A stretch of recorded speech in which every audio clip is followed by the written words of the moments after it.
Ronnie Walters, an eccentric redneck and loner, believes the moon landing never took place, and that a reptilian regime rules behind the scenes of society. In Dustin Grammer's second book, published by Zombie Media, The Structure, Ronnie makes a startling discovery when he flies a drone over the woods near his Alabama home. Sometimes things are uncovered that are best left alone, and in this thriller, we are reminded that they are watching. So make sure to order your copy today. Available at Amazon.com in paperback, ebook, and audiobook.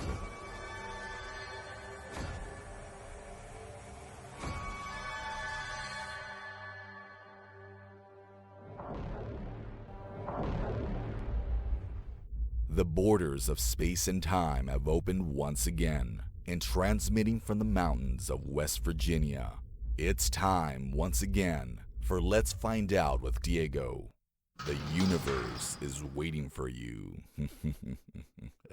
All systems go. On this episode of Let's Find Out, prepare to be captivated by the intriguing tale of Ronnie Walters, a paranoid southern man whose world is about to be turned upside down by a discovery like no other. Armed with nothing but his trusty drone, Ronnie ventures into the woods near his home, unaware of the mysterious and enigmatic find that awaits him. This is The Structure. All this plus more. Please welcome back a great friend to our show, author and filmmaker Dustin Grammer. Dustin, my friend, welcome back to Let's Find Out, man. The last time I talked to you, I had you and your brother on Bonus Overdrive. We're talking about Jimmy. Had a great time, but man, I missed you, man. How you been? I've been good, man. I've been really looking forward to coming back on this show. It's always a good time. Thank you for that and for being a good friend, keeping up with me and working me through some things sometimes. It's just great, man. How have you been?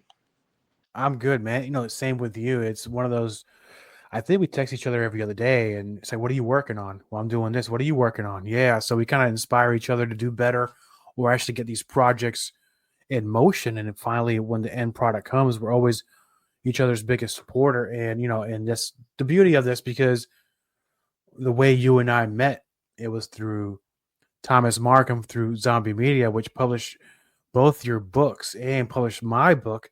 So he's always great to work with. And it's kind of one of those things it's great to know somebody, because then you get to meet great people down the road. And also congratulations on the new book, The Structure. This time you went more with a standout story, sort of a collection of short stories. And in Dirt Road Tales of Horror, you wrote several short stories, and there's a few of them that I really liked to told you about. And for the listeners that haven't read it yet or are waiting to learn more about it before they purchase the book, what is Dirt Road Tales of Horror about?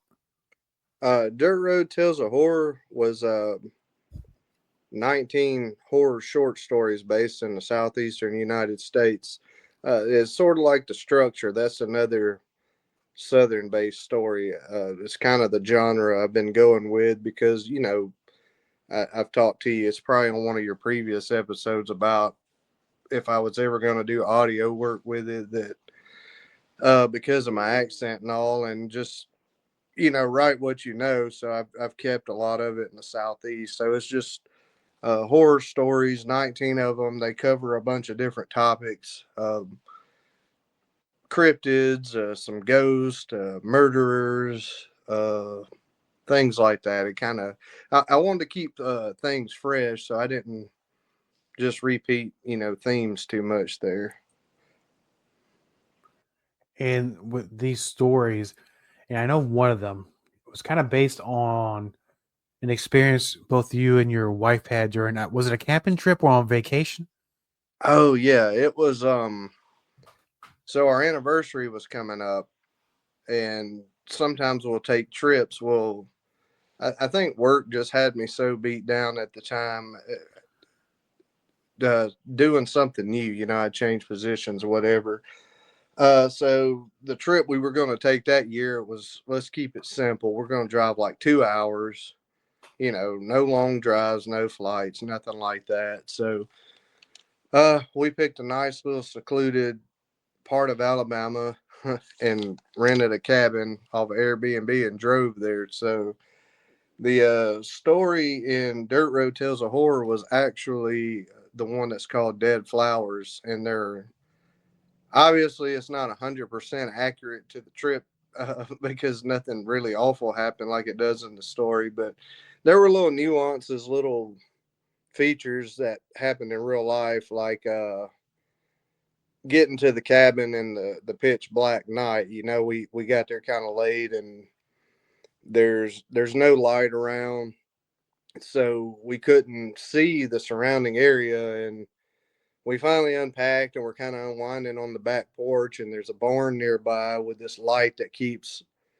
turning on, turning off, turning on, turning off, you know, flickering, and it just looked kind of eerie. And we started hearing music in the woods, like drums and keyboard, like organ sounds, and it was just creepy. And you know, at the time I was writing other stories. I was in the process of writing the book, so that just fueled me on to a whole new idea. But there are some little features there, like the dog showing up and all that, that were actually true events.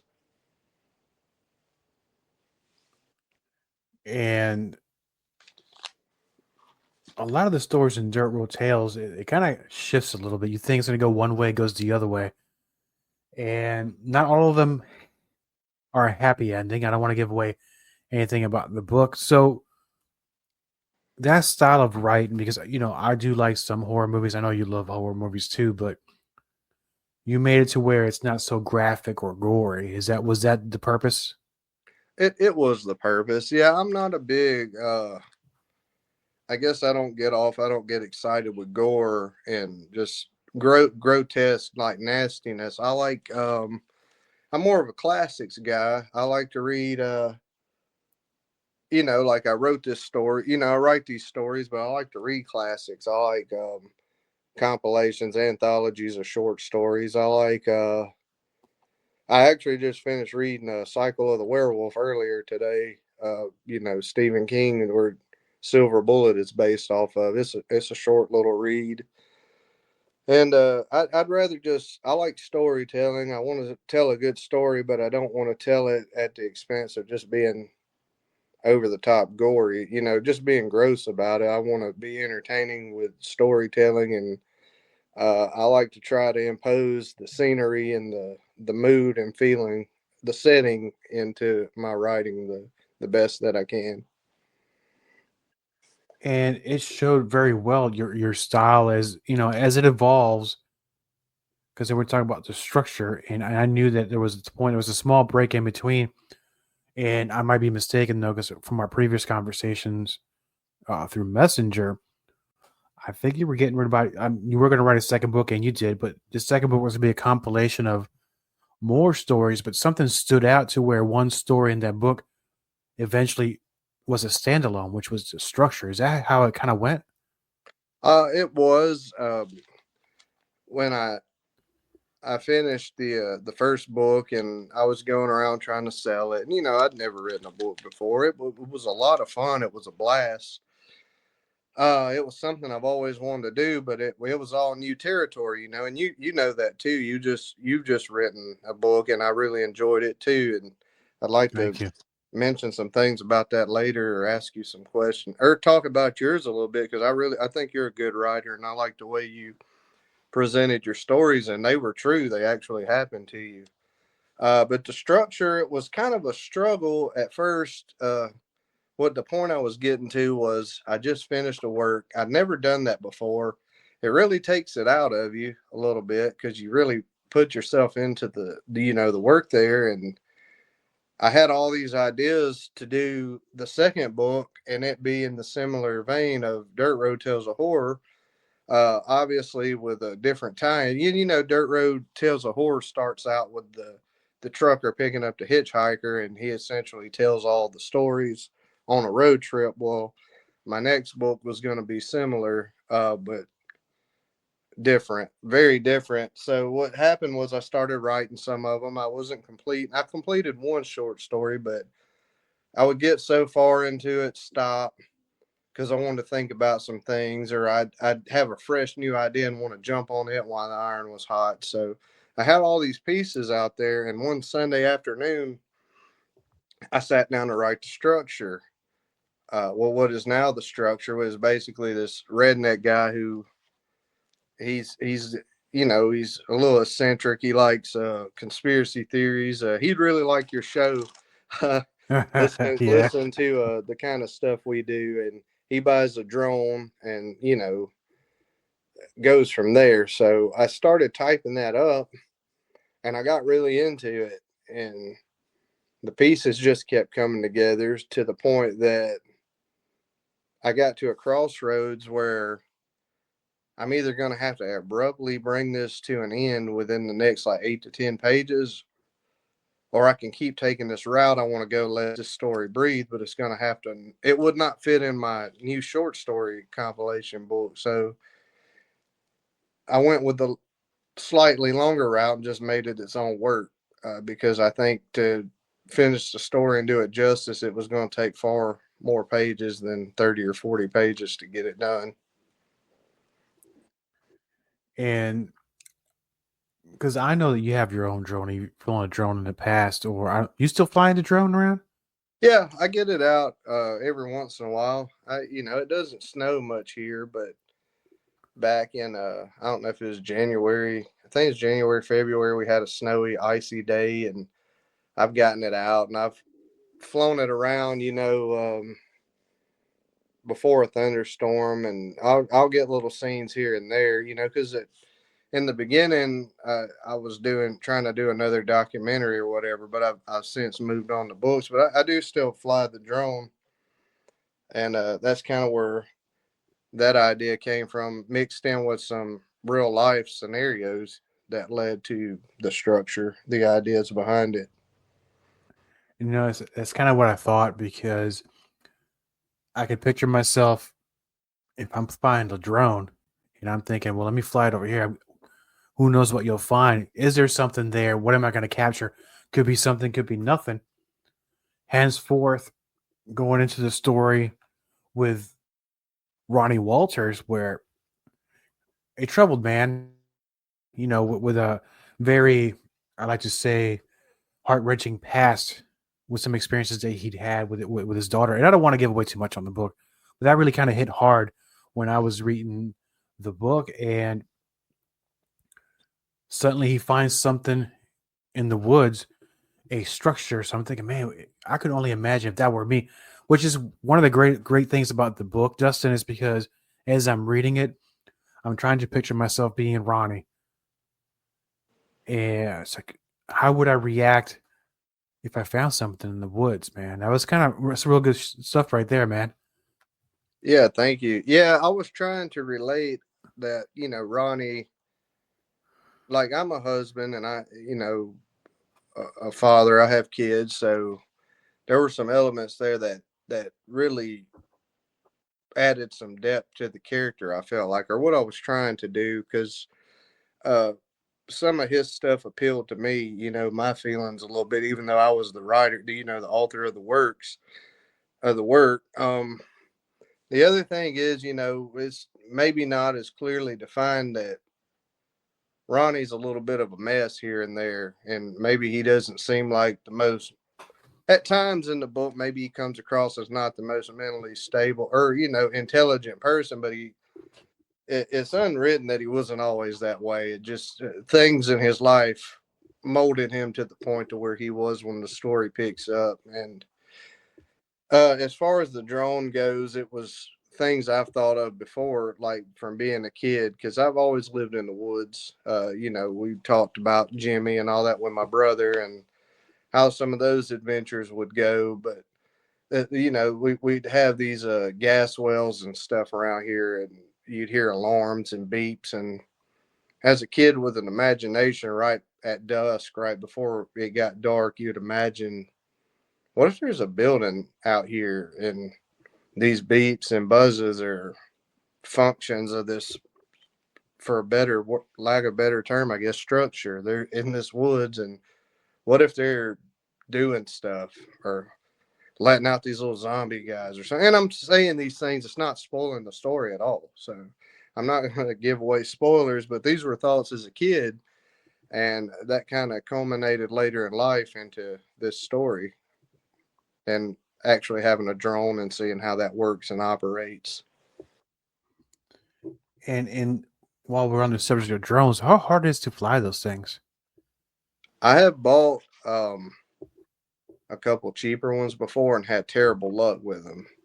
Just little $20, $30 ones, and they're hard to control. The sensor's not very receptive, but my friend that most people would know as Mr. Fat Cheeto, he actually bought the model that I fly now, and I went to his house and he was showing me, and he let me hold the controller and showed me a few things. And it's actually with the model I have, and it's not overly expensive. It's not hard at all to fly once you get used to the sticks.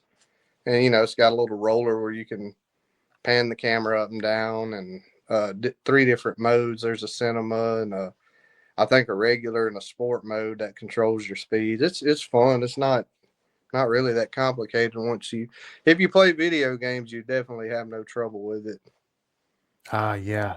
I know some of them you can use a phone app and control it to the phone too, right? Yeah, that's how this one works. There's an app, and Okay. there's a holder for your phone, and you plug it right into the controller, and you can see and turn videos on and off from there, take pictures, that sort of thing, and then go back and edit it later. It's a lot of fun. And while you're piloting the drone around your neighborhood or other locations, and I wanted to ask you, not asking you if you found anything in particular, or a Bigfoot or a dog man. We down the road, always a possibility, but were you able to capture any wildlife on those things that maybe you don't see every day? I've been trying to. I haven't had much luck with that yet. There were these geese a few months ago that were almost like clockwork at the same time every day flying by. And, you know, birds will actually attack your drone too. So you got to be careful. I've had a few like martins and stuff like that swerve at it and dive at it. And it doesn't take much to crash the drone, that's for sure. Because I've done that by accident a couple times. But I've tried to get deer or turkeys or anything like that I can. And I haven't had much luck with that so far. I've got a lot of scenery though. I'll go to different locations and near lakes or cliffs or whatever, and or sunsets, different locations, but I haven't had as much luck with the wildlife yet. Yeah, yeah. I think sometimes, I think unless you're walking through the woods itself with the camera ready to go, I think that might be easier to do because you're at ground level. You'll be able to see these animals or what have you. But I guess if you're up there, I guess once you get the hang of the controls and I'm sure it's complicated for me. I wouldn't know what to do with any of it unless I have like an Atari joystick. That might be the best bit for me. But so along the same spirit of we're talking about capturing things on video or editing video, and this is an awful segue, but here's where I'm going to go with this. When I first met you, you just had Steve Ridge that came out, and which you filmed and released. It's a fun movie to watch. You know, I do have 2 DVD copies of it, and I'm never getting rid of it. I have it in my studio here on display, and I know you're a musician as well, and sometimes you do them all at the same time. What are you doing next? I know you just released a structure. I know you might be writing something else. Are we going to be able to see some more films from you? Are Terror Tuesdays coming back? What's going on, man? Yeah, I'm kind of in a stage right now where there's not as much. It's more like decision making, I guess. I'm definitely writing, definitely working on another book. So far, that's been one of the more fun things I've done. Terror Tuesdays are not off the table. It would be season 4 if I do it again. I've had a few ideas. The kids sort of, my nephew spending the night, my daughter and son, they sort of re-inspired me a little last night by, digging my tote full of masks and costumes out and trying to scare me with them, I guess, and dressing up like little monsters. And you too, you asked me about a lot. You know, I think are maybe the biggest Terror Tuesday fan there is, and I'm trying to find a spot to put you back in it too. I'm probably going to do them again, but there's going to be things that are hard to top this time. You know, it's going to be hard to top the vampire one with the drone and the werewolf ring, the hot dog massacre werewolf, the Goober the gorilla escaping from the zoo. Man, those are gonna. I almost personally, and I don't like to rate my own works. I'm my biggest critic. I'm really hard on myself sometimes, but I almost think the last year's Terror Tuesdays may have been a peak. It's going to be hard to stay on par with that this time, but I've got a few ideas left over and some things I can make work, but I've got to have more to carry a season of it. But they're fun. It's a lot of work. They're short. They're fun. Some people think they're funny. So, and it has the whole classic monsters vibe with the black and white. You know, I like Universal, and when that time of year comes around, and almost all year, I'll watch Creature from the Black Lagoon, Wolfman, those sort of things. Are there any movies you're watching now that you've been catching up on? I watched the new Wolfman a couple weeks ago, the one that everybody was kind of hating on, and I watched a movie called, I think it was Campfire Tales. That was pretty good. I haven't been watching a lot of movies. I've been kind of focusing on my projects and going out for walks and stuff like that, trying to I don't know. I don't sit down as much anymore and watch movies. It's hard to find the time. No, and I completely understand, because here's my way of thinking, my friend. If I'm sitting down, and it's okay, I'll watch movies or TV shows, but if I'm sitting there, if I'm going to dedicate myself to watching 2 or 3 movies on a weekend, well, that's 2 or 3. What, you multiply that by an hour and a half or 2, you're looking at 6 hours where I could be creating my own stuff and, you know, writing down stuff on paper. So in a way, it kind of works against you, because that time you could just be using it to create your own things. That's right. Yeah, I'll watch stuff too. If a friend comes out with something, you know, Thomas Markham just his last documentary, I think he played it on YouTube for a few days. I watched that one, and he was around this place in Kentucky, going to parks and showing evidence. That was a fun watch. I watched that. I watched. Speaking of being a musician, you know, that's how I even got started in some of this. Jeff told the story before, probably 100 times, but I'll be brief with it. That I was a musician trying to shop around some of my music for soundtracks, and Thomas was, out of the people I would just spam email, and he was one that would always respond back. So I've been watching his stuff for a while. You know, with Thomas, it's funny you mentioned that, because when I was doing a podcast long before this one with my partner, we did a lot of shows about wrestling, and we've interviewed some actors, and then we kind of went down to paranormal and Bigfoot and all that jazz, right? And I came upon Thomas's profile for Zombie Media on Twitter, and I emailed him. He emailed me pretty quickly, and yeah, he was one of the first Bigfoot people I had on the show, but his schedule was so difficult just to pin him down, but he finally did it. And, you know, what a great guy. And I really owe him a lot, because he helped guide me a little bit through the whole process with publishing a book. So, you know, he's top notch in my book. Yeah, same here. He's published everything I've done so far, from Steed's Ridge, Dirt Road Tales of Horror, and The Structure. All are Zombie Media published or distributed. So with the writing you're doing now, can you give us a sample or a glimpse of where you're taking us this time? Yeah, it's going to be, I was thinking about this earlier, like what all, you know, ground was I spanning this time around. And it's going to, be some similar things to last time. Like there'll be, like I've got a good serial killer story I was writing. I've got a Rougarou type story I want to put down at some point. Some folklore. I've got some Irish based. It's southern, it's a southern United States story. Thing I actually based the two characters in Alabama, but it's got an Irish folk background to it. It's I've got a ghost story or two, Sasquatch sighting, some other things, some twists and turns there. I can't reveal without giving. It's some mental stuff I've thought of that was like, oh man, yeah, that would make a good story. I've just got notes and notes full of this stuff. I've just got to sit down and do the work, put it on paper, or put it on, the computer.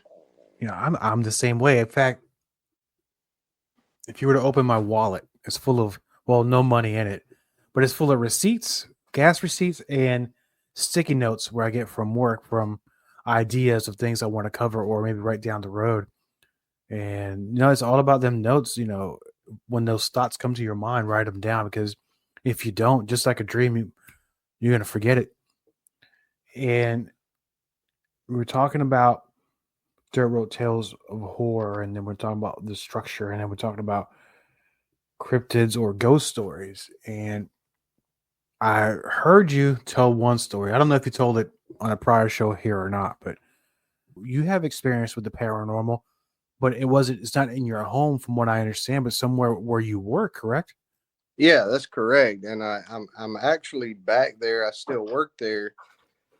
And so this is a real life thing. And sometimes I do tours of my, people come to our facility for a tour. It's usually like a university group or a high school group. And when we approach this location, I'll kind of gauge what kind of group, and I'll ask, I'll be like, are we going to be a fun group or a professional group today? And, of course, everybody wants to be fun. I said, do you guys like ghost stories? Oh, yeah. Not once yet have I heard, anybody say they don't want to hear it, but it's actually true. So back, I don't know when it was, 2017 or so, maybe almost 10 years back at this point. I was working nights. I worked nights there straight for like 2.5 years. And there was a point in time, which this building always stuck out really creepy. And people would always say, some of the people that had been there a while would say it was a creepy place. And it's a part of the plant that doesn't operate anymore, but the building's still there.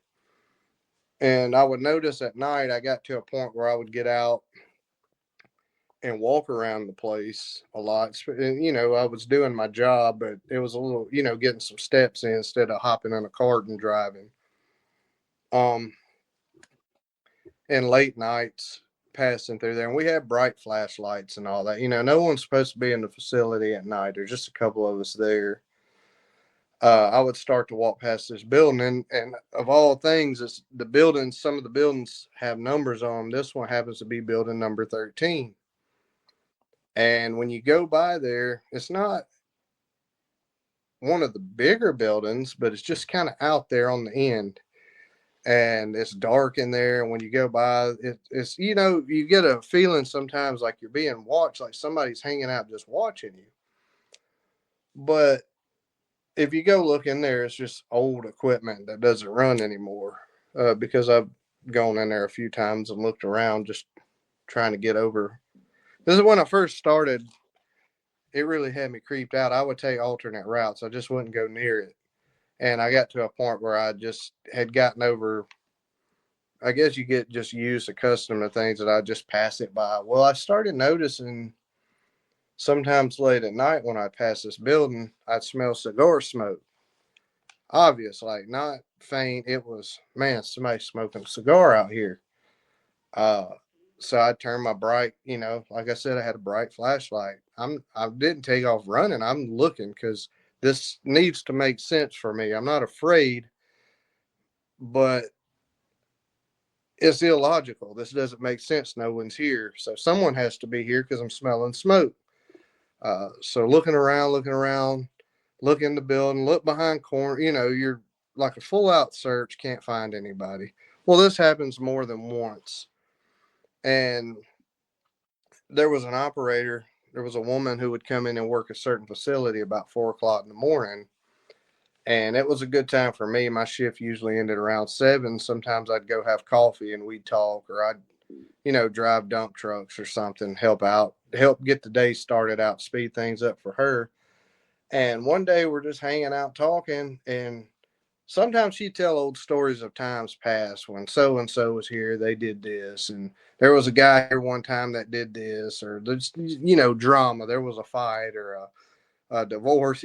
People, just crazy things that happened over the years, and just happened one day. And I never told anyone I smelled cigar smoke. Not one person knew that, because you don't want to sound like a crazy person. And I'm in there with her one day, and she said, there was an old guy who he hung out at building 13. And she said, oh, I wish I could remember his name. He was an older man, and he's passed away since then. And he would sit out every day and smoke a cigar for his break on the steps of building 13. And immediately it just hits me. I'm like, no, there's no way, you're kidding, right? And I say, well, listen, I said, can I tell you something and you not think I'm crazy right now? Sure you can. She said, and I told her I smell cigar smoke out there. And, it's like two pieces of the puzzle got put together without any prior knowledge. And since then, it's a fun little story I tell. I honestly, in my day to day, I never think much of it anymore until I guess I do a podcast or something, or do a tour. But I have a follow up to it. Oh yeah. Yeah. So I tell the story all the time. And usually the guys, I'm not going to really put them out there too much. I don't know that they would hear this or not. But usually I'll tell these sort of stories, and I think it's like talking to a brick wall. It doesn't seem like anybody listens. People aren't into curiosities like me or you, or probably people who would listen to your show. They're just guys at work, and you tell them and they don't comment much. So I'm walking off like, man, I probably should have kept my mouth shut. Now they think I'm like an idiot or something.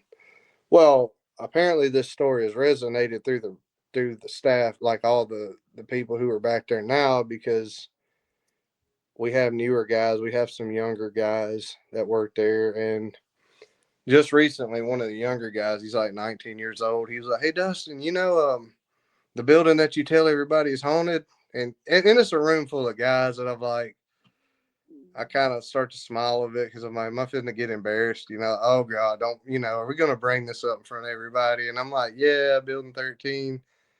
And one of the other guys speaks up, and he's like, don't tell him what we do on the night shift. Don't tell him this story. And they kind of laugh, they're having a good time. Everybody ribs on each other back there. It's a real fun group of guys I work with. And a young guy keeps telling the story, and he said, well, me and this other guy, we were working nights together, and we decided we were going to go do a ghost hunt in that building because you told us that. So they told me they went in there, and they're like trying to rough talk. Like, I don't know if they were nervous and they were trying to show out, but they were trying to be funny. And they're like, hey, ghosts, hey, stupid ghosts, and all this. Ooh, it's us, come out. And sure enough, like they said, about that time, they hear this loud flapping sound, just beating metal, and they can't see anything. Well, it's explainable. These stories are kind of explainable here. It's just funny that it happened. It was a bird that had gotten up somewhere in the roof of the building, and they couldn't see it, and it was just going crazy. So that freaked them out. And they were driving like a side by side, and they had it, I think, still running outside. And a train came by, almost like, I think the way they told it, it seemed simultaneously with all this action. And the trains will stop a lot out there, and they start slamming together when they brake. And the guys were telling me from inside the building, when the train started stopping, that it sounded like the motor on the side by side revved up. And they had more choice words, that aren't kid friendly. Right. And that it's still in the side by side. And I think they just ran out. And oh man, I was so amused by their story that They went out there trying to. I don't know what they were doing, but they got more than they bargained for, and I'm glad they shared Well, I it mean, with me. no, I'm glad they did too. I wouldn't discount the timing of these events, but there's a reason it happened when they say out there and taunting the ghosts. You never know, right? Right. Because while they could be ribbing you and stuff, deep down inside, I think they do believe, and they're kind of hoping something happens, but at the same time, they hope something does not happen. Yeah, there's another guy that won't go out there with them. Like they've tried to get him to go, and he won't do it. So, I think they're going to leave it alone now. Pretty sure. You should just leave that up to you and your tours, man. So, but no, it's. I like that story because you'll hear a lot of paranormal stories, people's personal stories, where they will smell some cigarette smoke or cigar smoke. They'll smell cologne or perfume when there's a presence of something. So And I don't smoke, so it's uh, and no one I was working with smoked that night, so it's not like it was. Which makes me think of your book. You know, I was reading some of your stories, and I'm not going to spoil your book either, but like to me, the creepiest thing there was the mimicker. Like that, I don't know, man. That just I don't want to I call was just nothing thinking of down that. on you either, since you know these were true. But man, that one got me. Oh no, it's interesting because I was just thinking of the mimicker the minute you started talking about the book because that happened a few times, and with I remember the crib. I didn't put every single experience I've ever had.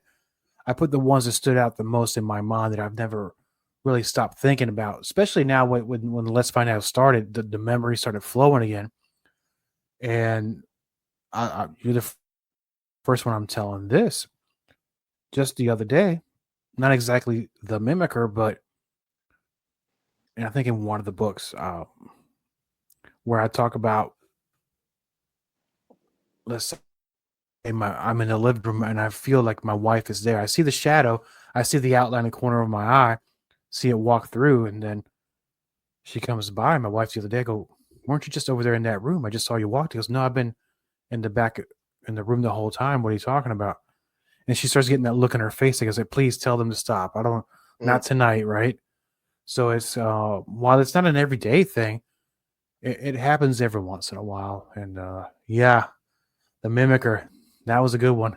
Yeah, that was in the apartment with the rusty stair. You know, the creaky, loud stairs. That was a good one. I like that one. I mean, I liked your whole book, but those stood out to me. And the roadside sightings when you were wrestling made me think of something I'd seen before. Leaving a night shift. I was driving home after midnight one night. It was probably a 3 to 11 shift. And I crossed this dark area near the river. And randomly on the side of the road, there's this guy walking with a bush axe in his hand. Just, you know, where is he going in the middle of the night? And it came back to another story on the exact opposite side of the river. The river's pretty broad at this point, so it's not like it's 20 feet across. Like you'd be hard pressed to swim the whole river. And there's some, I guess, stuff we would work on the other side of the river. And a former supervisor was telling me the scaredest he'd ever been was responding to a call in the pouring rain one night and pulling the truck up to the gate, and a guy walks out of the woods from the riverbank carrying an axe and just mindlessly walks straight ahead, doesn't say anything. He said the guy just walks, goes out of sight with an axe in his hand. And that is almost directly across from the point where I saw the guy on the side of the road. So one thing about these stories, which that one I don't think is supernatural, but it's just one thing on some of the stories I like to tell, they usually have a second person involved. So otherwise, I'd probably discredit them. You know, I try to find a way to skeptically, you know, because I'm a little of a skeptic minded person. I try to dismiss it somehow mentally or in some other way. I mean, you kind of have to do that because not everything, most of everything is explainable, but not everything's paranormal either. So you were kind of fooling yourself into thinking everything would be paranormal. So I think it's healthy to be a skeptic and to help explain away some things to when something really does happen. Now yeah, definitely paranormal. Yeah, but then there's the times when you honestly can't explain it, and then you'll just reflect on that like the rest of your life, I guess. Yeah, kind of that with that one story in the book. I don't even know what state I was in. Is kind of like Dirt Road Tales, a horror-ish kind of thing. It was a southern road somewhere, and it's one lane road, and this guy was saying it had to be like 2 or 3 in the morning riding a bicycle, and there's no street lights, just normal riding a bicycle, and he had no expression on his face. It was just, I don't know where he came from, where he was going. It was like awfully strange. Yeah, that's how the Blade guy was.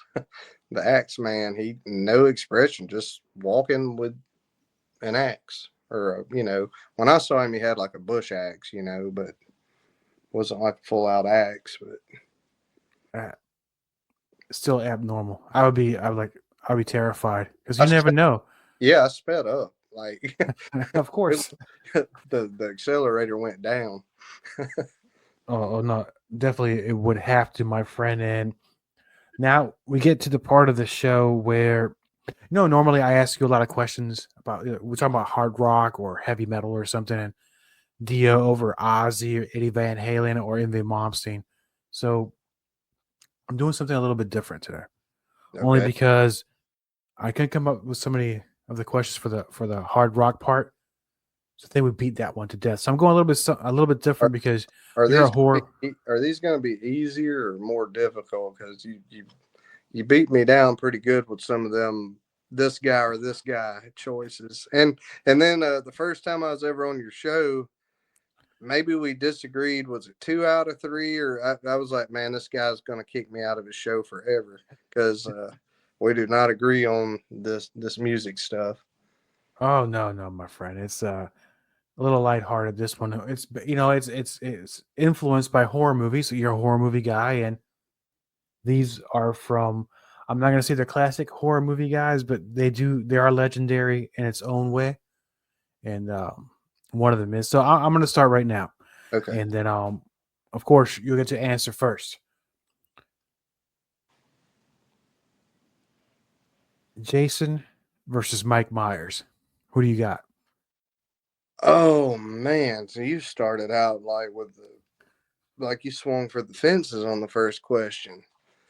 Okay, so I don't want to just ramble, but growing up, Michael Myers severely terrified me far more than Jason did. To the point, oh man, he had me messed up. I don't know, man. They're so similar in their abilities, I think. Jason, well, where are we going with here? Because in the beginning, Jason was just a dude. Yeah. I think I'm going to give the edge to Michael Myers because he's just a dude too, but let me just go with that.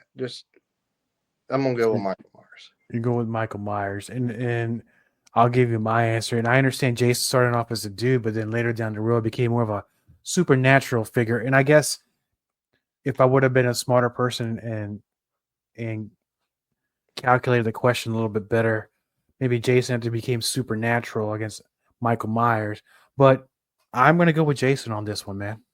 It didn't Michael Myers, though, and later or more recent stuff kind of have a supernatural, some sort of Celtic edge or something like that as well, or a cult.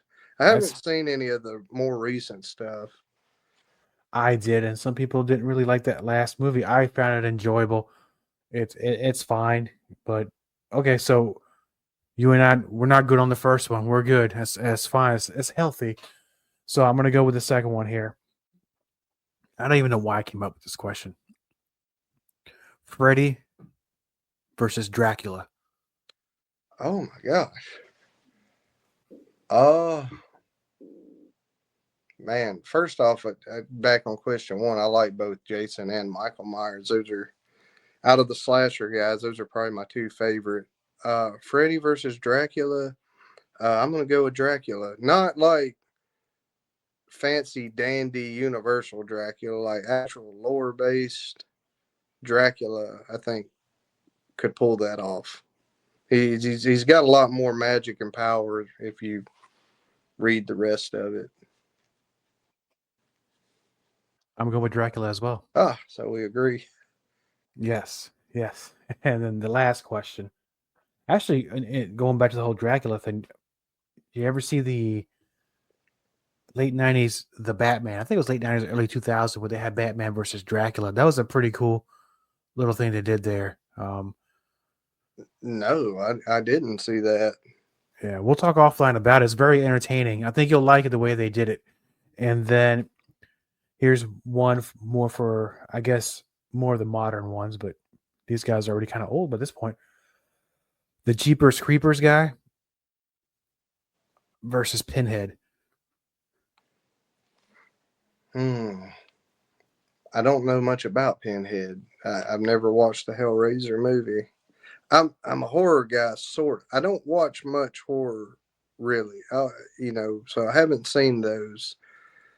So I don't know what his abilities are. And Jeepers Creepers, I have seen those.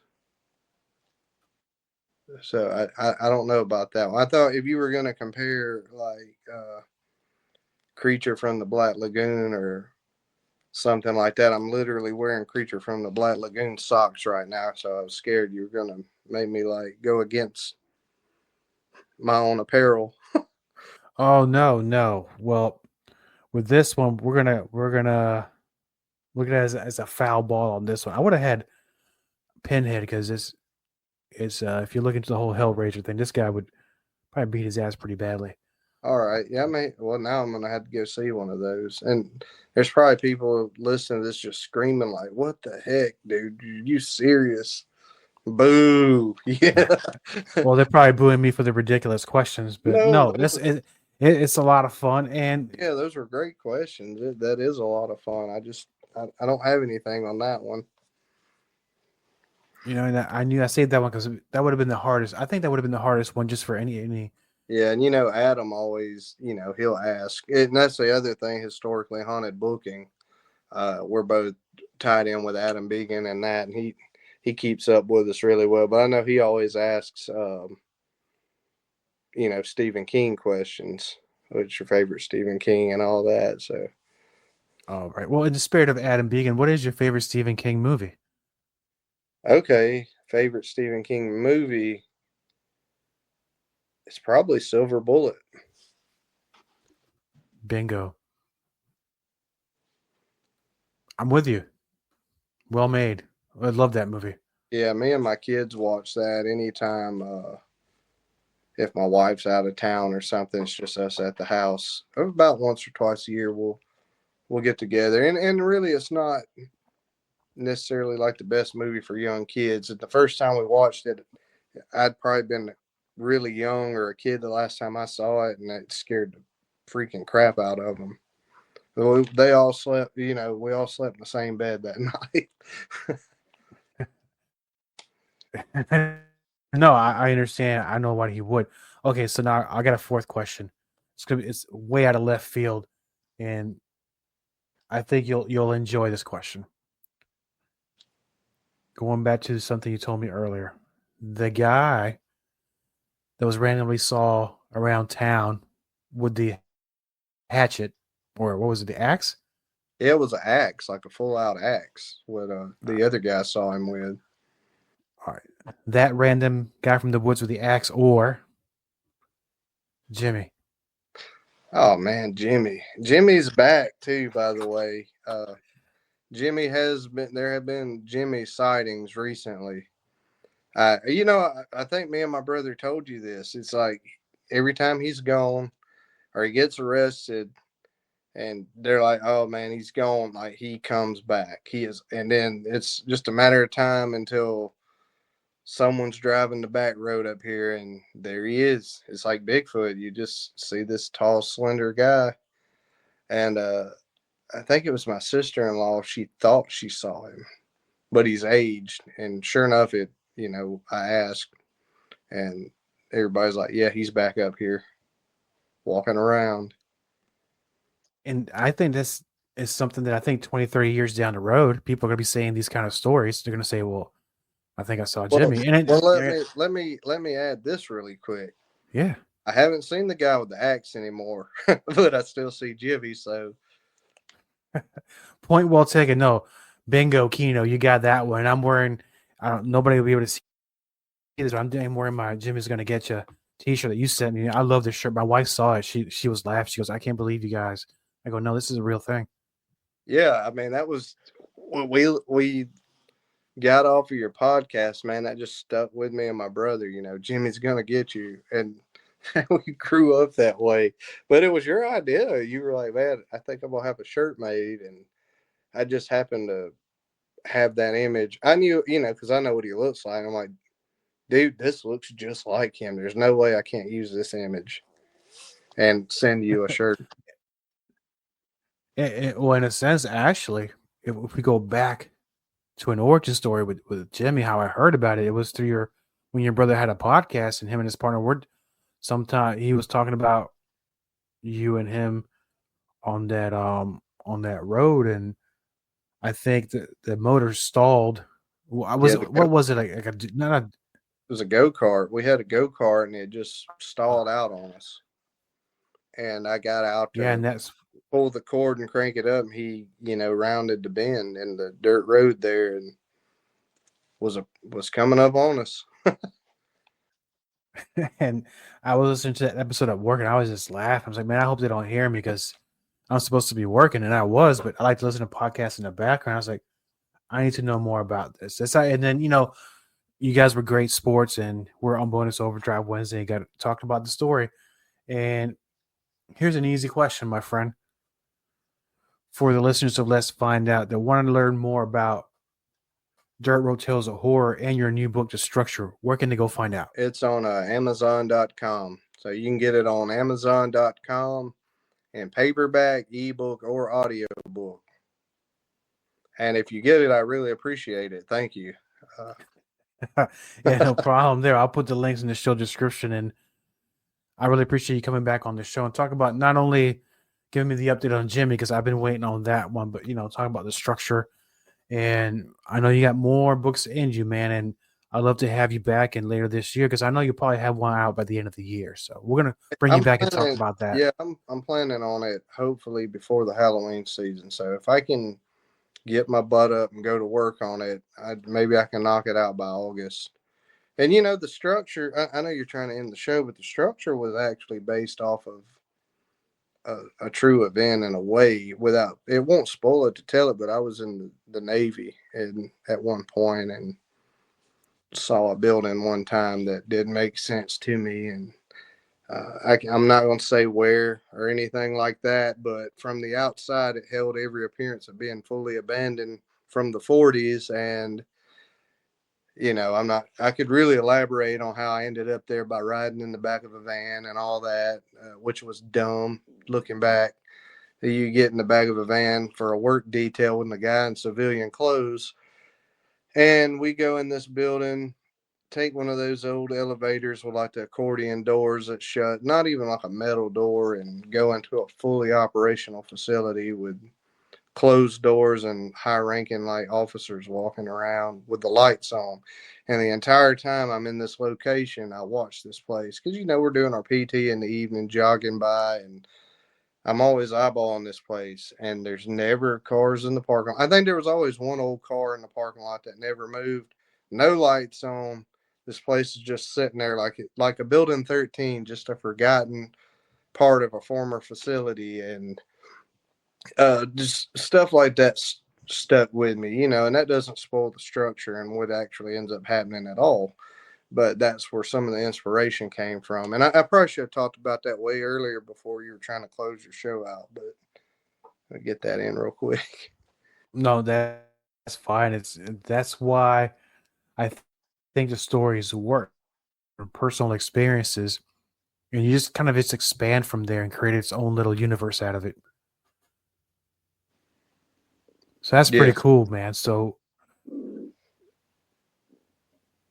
end of the year, new book, right? Yeah, hopefully by Halloween season, so I can maybe hit a few local events with it, and maybe do a couple book events in some of the bookstores. Yeah, I seen you doing some of the book signings at Second and Charles, and you put into work, my friend. I want to bring you back later this year. We're going to talk about the new book. Yeah, you do a lot of work too, man. It's fun to keep up with you and talk to you about it.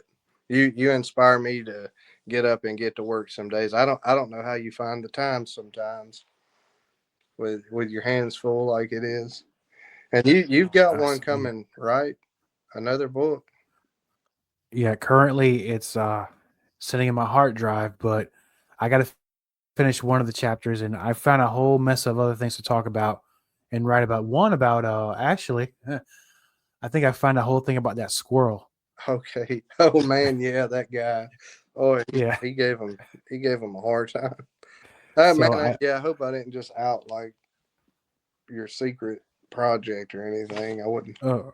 no, not at all. I actually talked about it on a previous episode, but no, be looking out for a story about a squirrel in that book, my friend. Let's find out with Diego, the power of Diego Mania. Copyright Diego the Podcaster. All content for Let's Find Out is the property of Diego the Podcaster and is served directly from our servers with no modification, redirects, or rehosting.